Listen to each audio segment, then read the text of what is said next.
नमस्कार दोस्तों, आप हैं अपनी ही गुड लिविंग चैनल पे और भाई वीडियो की शुरुआत सुंदर सुंदर फूलों के साथ। और बिल्कुल दोस्तों, जैसा कि इतना बढ़िया मौसम चल रहा है त्योहारों का भी, और अभी कल ही नवरात्रे खत्म हुए हैं। और हमारे घर में एक ऐसी चीज तो खूब आई होगी, है ना। हमने चढ़ाई भी खूब हुई होगी, प्रसाद में भी मिली होगी।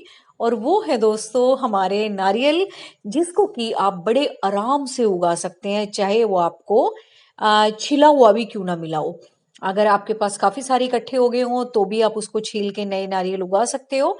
और उसका जो नारियल है उसका भी यूज आप कर सकते हो। ऐसा नहीं है कि आपका पूरा का पूरा नारियल ही खराब जाएगा।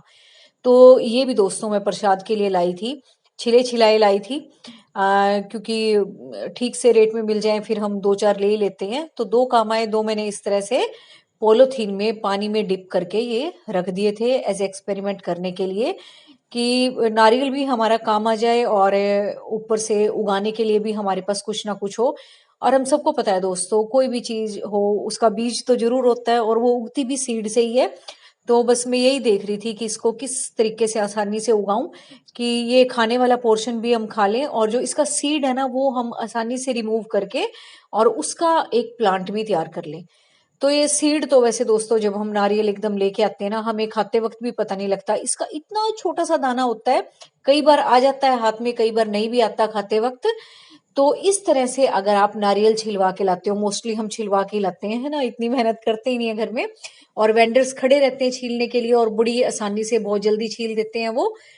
तो इस तरीके से अगर आप ला के उसको पानी में डिप करके, इससे क्या होता है देखो, पानी में डिप करने से एक तो फ्रेश वाटर में, कि एक तो आपका नारियल भी फ्रेश रहेगा, सूखेगा नहीं, है ना।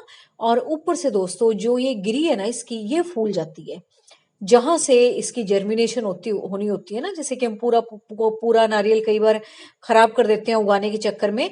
तो इससे क्या होगा कि आपका जो नारियल है, खाने वाला जो पोर्शन है आपका, वो भी आपके काम आएगा खाने के। और ऊपर से जो सीड्स हैं ये इसके, ये फूल के अलग हो जाएंगे। इनसे अब आप नए प्लांट बना सकते हो। और वैसे भी दोस्तों अगर आप जमीन में भी नहीं उगाते तो कोकोनट के जो पाम के प्लांट्स होते हैं ना, वो वैसे ही बहुत खूबसूरत लगते हैं। उनको आप इंडोर आउटडोर कैसे भी रख सकते हो, बहुत सुंदर लगते हैं। और आगे आने वाले टाइम में डेट पाम भी आप उगा सकते हो। डेट्स आने शुरू हो जाएंगे अब, सर्दियों का जब मौसम शुरू होगा उससे भी आप डेट पाम उगा सकते हो। और कोकोनट पाम को दोस्तों आप बड़े आराम से इस तरीके से उगा सकते हो। और अगर आपके पास जगह है तो भी पहले इसको गमले में अच्छे से उगा लो, करके प्लांट को। और फिर आप उसको जमीन में उगा दो अगर आपके पास जमीन है, क्योंकि जमीन में बहुत अच्छी शेप लेते हैं पाम के प्लांट और लगने में भी सुंदर लगते हैं। तो इस तरीके से दोस्तों आपका जो कोकोनट है वो भी खराब नहीं जाएगा। और ऊपर से आपका इस तरीके से सीड भी अलग हो गया। और ये देखो पानी में जर्मिनेट भी होने लग गया है। और आप यकीन नहीं मानोगे, ये सिर्फ कल के ही नारियल हैं। आज शाम को ये मैं वीडियो बना रही हूँ, कल और आज, तो ये दो ही दिन मान लो। ये दो दिन इस तरह से पानी में पड़े रहे हैं। और अब ये नारियल जो जिनमें से ये फटके निकले हैं ना, ये भी खाने लायक हैं क्योंकि ये फ्रेश वाटर में थे। और ऊपर से हमारे सीड भी कितने फ्लफी हो गए हैं, बिल्कुल उगाने के लिए तैयार हो गए हैं। और अब आप देख रहे हो ब्राउन ब्राउन पोर्शन जो है, वहां से ये ग्रोइंग, जो इनका तरीका है ग्रो करने का, वो स्टार्ट हो जाएगा। और इनको आप अब गमले में उगा देना जैसे हम और बीज उगाते हैं, और बड़े आराम से ये उग जाएंगे। तो ये है वही मेरा एक्सपेरिमेंट। इससे आपका नारियल भी नहीं खराब जाएगा, क्योंकि नारियल बहुत अच्छे लगते हैं सबको। और ये वैसे भी दोस्तों बहुत न्यूट्रिशियस होते हैं ये। तो हम चाहते भी नहीं है कि नारियल को भी हम फेंकें। तो इस तरीके से आपका सीड भी अलग हो गया उगाने लायक, जो कि आपको वैसे भी खाते वक्त पता नहीं लगना था आपने खाया नहीं खाया। और आपका नारियल जो है खाने वाला वो अपना अलग हो गया। तो इस तरीके से आप नारियल का प्लांट, कोकोनट पाम जिसको बोलते हो, वो बड़े आराम से उगा सकते हो। और बस इसको अब अपने गमले में उगा लेना। अब ये देखो अपने आप से अलग हो गए हैं ये। और इस तरीके से आप एक दो दिन रख के पानी में भी डिप रहेंगे आपके नारियल, ऐसा नहीं है सूखेंगे। और ऊपर से आपके ये सीड भी अच्छे से तैयार हो जाएंगे उगाने लायक। तो बस अब इनको मैं उगा दूंगी बाहर जाके, क्योंकि मैं बता रही हूँ शाम को बना रही हूँ वीडियो, अब तो अंधेरा भी हो गया है। तो कल मैं इनको उगा दूंगी, अभी मैं इनको ऐसी पॉलिथीन में ही छोड़ दूंगी। तो ये था जी मेरा एक्सपीरियंस इसको नारियल को उगाने का सीड से, और सिर्फ सीड से। इससे इसमें हमारा कोकोनट भी खराब नहीं हुआ।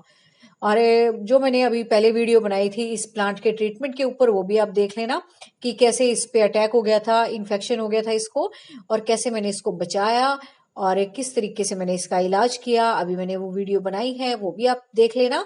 और अभी खूब अच्छे से इस पे बर्ड्स भी बन रही है, कोई बर्ड भी नहीं गिर रही है। और 2-4 फूल इस पे पहले भी आ चुके हैं, वो भी मैं देख रही थी कि उगते हैं नहीं उगते हैं।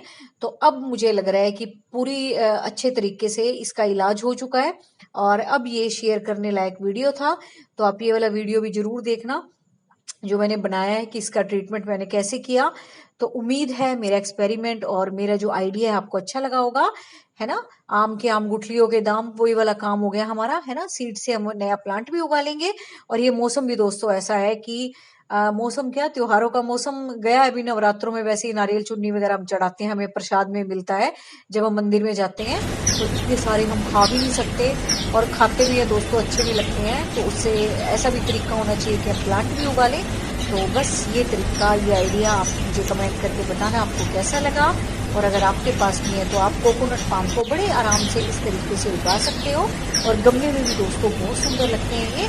आप इसको उगा के देखना, फिर आप मुझे बताना थोड़े दिनों बाद जब आपका प्लांट तैयार हो जाएगा, तब आपको बड़ी खुशी होगी। तो बस मिलते हैं नेक्स्ट वीडियो में। Thank you.